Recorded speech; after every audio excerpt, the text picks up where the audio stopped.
point of your court. Secretary Noem, you lied to me under oath that day. You lied to the American people, and you have betrayed the trust placed upon you in your role as Secretary of Homeland Security. You defied federal court orders when you refused to order the deportation flights to El Salvador in March to turn around. Federal courts have also found your department to have violated federal injunctions in your continue to send non-citizens on deportation flights, with some courts having called your orders unlawful. Gentleman's time expired. I now recognize the gentleman from Michigan, Mr. Thanedar, for 5 minutes of questions. Please remember to stick to the 5 minutes. Thank you, Chairman Garbarino and Ranking Member Thompson, for having this hearing today. I know the American people have been demanding answers from this administration on their unlawful actions, so I hope we are able to get some useful answers from our witnesses today. Secretary Noem, this past May, I asked you during a congressional hearing if it was the policy of DHS to follow orders issued by federal courts.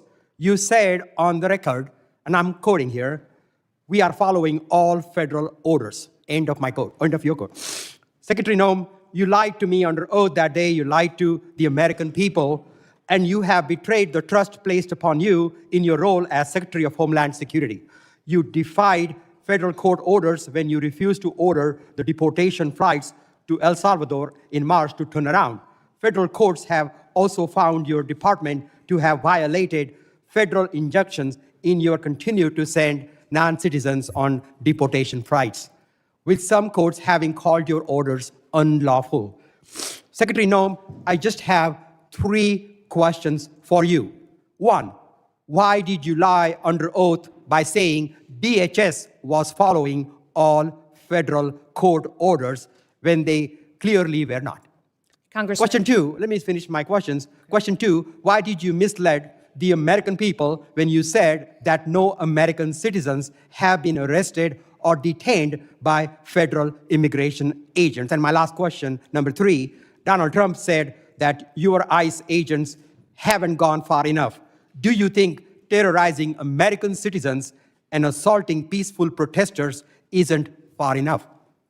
Congressman, the Department of Homeland Security and this administration complies with all federal court orders. We always have and we always will. Not true. And we will continue to appeal. And sir, I will even tell you that at the highest court, at the Supreme Court, the Department of Homeland Security in our litigation has an over 90% success rate in winning at the highest court in our battle against activist judges across this country. Madam Secretary, we will continue to appeal. And then when it gets to the highest court and we get a decision, it is proven that we are right, that we have been compliant. I will also say, Madam Secretary, let me... Do you want me to answer your questions or not? I do, but let me...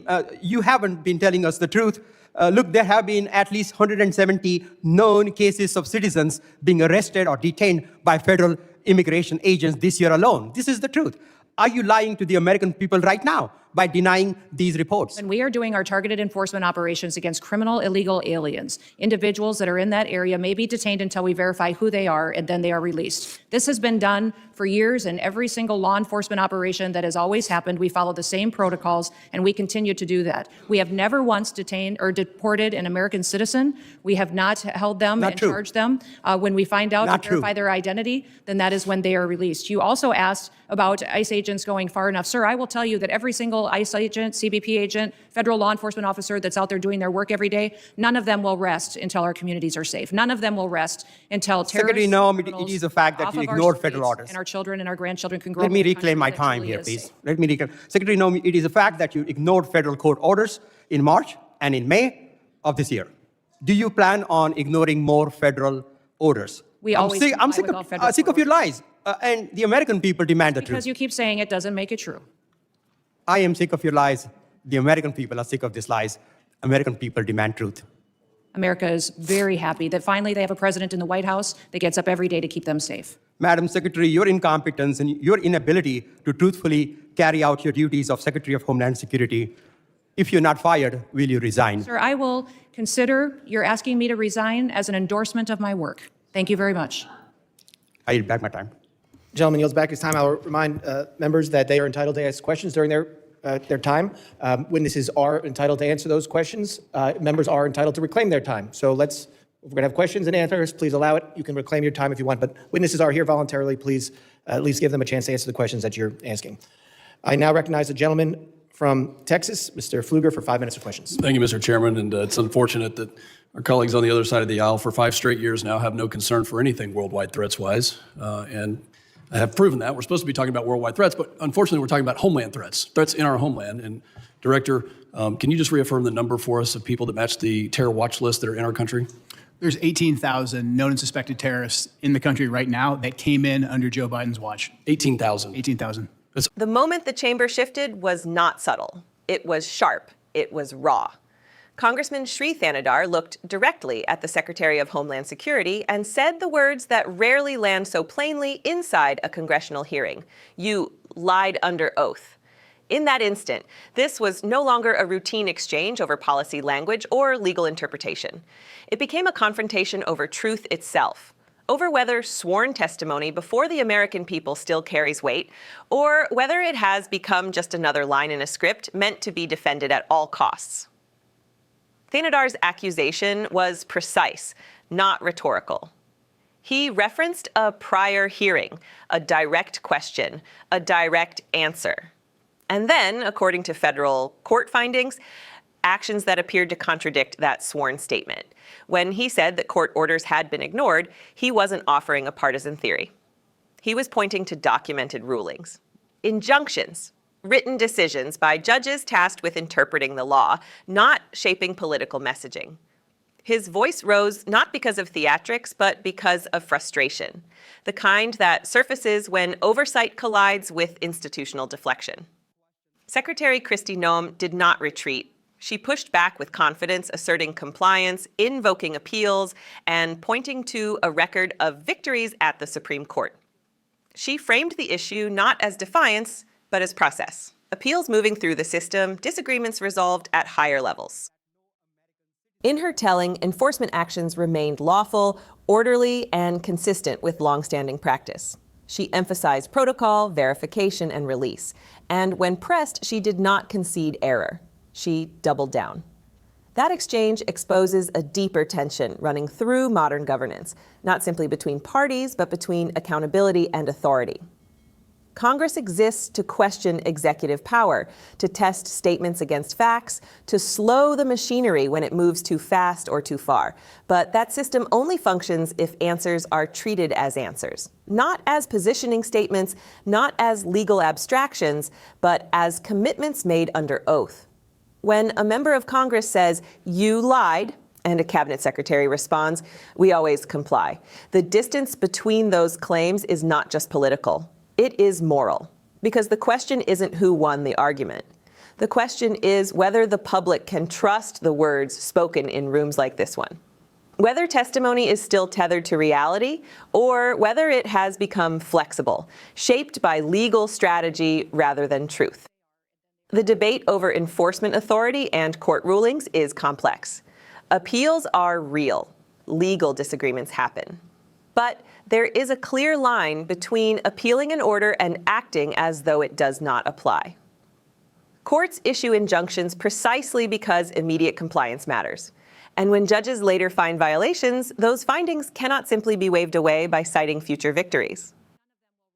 The system depends on good faith, on the assumption that institutions will pause when told to pause, even if they plan to challenge the decision later.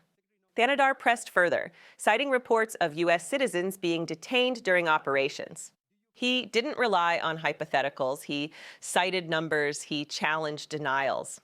And again, the response reframed the issue: temporary detention, verification, release. A distinction that may satisfy lawyers but leaves ordinary Americans uneasy. Because to the public, the difference between detained briefly and not detained at all matters less than whether power is being exercised carefully, transparently, and with restraint. As the exchange escalated, decorum cracked. Voices overlapped. Time was reclaimed, accusations sharpened. And then came the line that landed like a final strike. "I am sick of your lies." It was not polished. It was not scripted. It was the sound of institutional patience wearing thin. Secretary Noem's response was defiant, almost ironic. Asked whether she would resign if not dismissed, she framed the question as validation, an endorsement rather than a rebuke. That moment revealed something crucial about the current political climate. Accountability is no longer feared, it is reframed as attack. Scrutiny is treated as confirmation. And resistance becomes proof of strength. This hearing was not just about deportation flights or court orders, it was about whether truth still anchors power. Whether oversight still has teeth, whether sworn testimony still means what it once did. And whether leaders, when confronted with evidence that contradicts their words, choose humility or simply choose to fight. At the end of the exchange, the chair reminded members of procedure, time limits, rights to answer, rights to reclaim. The rules were restored, but the questions lingered, questions that do not disappear when the microphones cut off. Because the health of a democracy is not measured by how forcefully officials defend themselves, but by how honestly they confront facts. It is measured by whether power bends to the law, not the other way around. And it is measured by whether truth is treated as a foundation or as an inconvenience. Moments like this matter, not because of the shouting, not because of the headlines, but because they reveal the fault lines beneath the surface, between law and loyalty, between oversight and authority, between truth and narrative. The American system depends on light, on questioning, on accountability that does not back down when answers feel rehearsed. And it depends on citizens paying attention, watching closely, thinking critically, and refusing to accept comfort in place of clarity. This was not just a clash. It was a warning. And what happens next depends not only on those seated at the witness table, but on everyone watching from beyond the chamber walls. If you believe transparency still matters, if you believe sworn words should mean something, and if you believe power must always answer to the people, stay informed, stay engaged, and subscribe to Liberty Report USA.